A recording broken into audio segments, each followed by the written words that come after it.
She lived 12 time zones away, which meant that when I was having my morning coffee, she was already asleep. When I couldn't sleep at 2 a.m., she was walking to work in afternoon light I'd never seen. We were never in the same moment. And yet, we met online. I know how that sounds. I know the eye rolls that come with it. But here's what nobody tells you about meeting someone through a screen.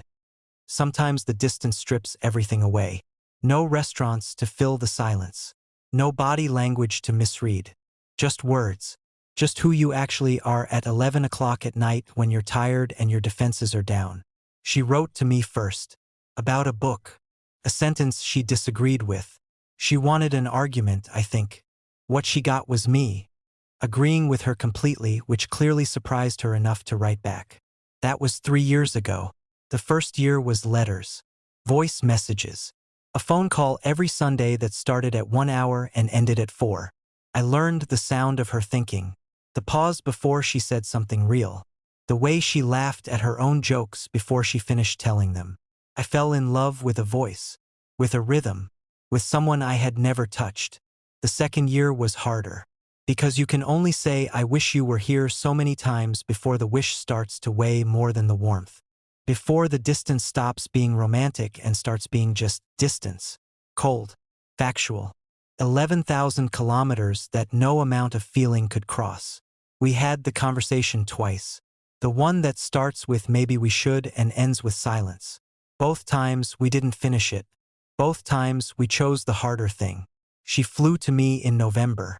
I stood at the airport and realized I was terrified. 3 years. 12 time zones. For AM phone calls. And now 30 seconds away from the first moment she would be real in the same air as me. She walked through the doors. She looked exactly like herself. Which sounds obvious.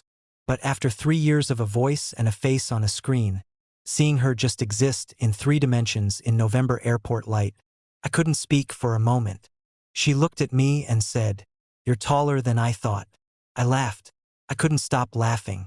She took my hand. And 12 time zones collapsed into nothing. We still live in different countries. For now. But now means something different than it used to. Now means flights booked. Plans made. A future that has a shape. Distance nearly broke us twice. We chose each other anyway. That's the only love story I know how to tell. The one where you choose and choose and choose until the distance runs out of room.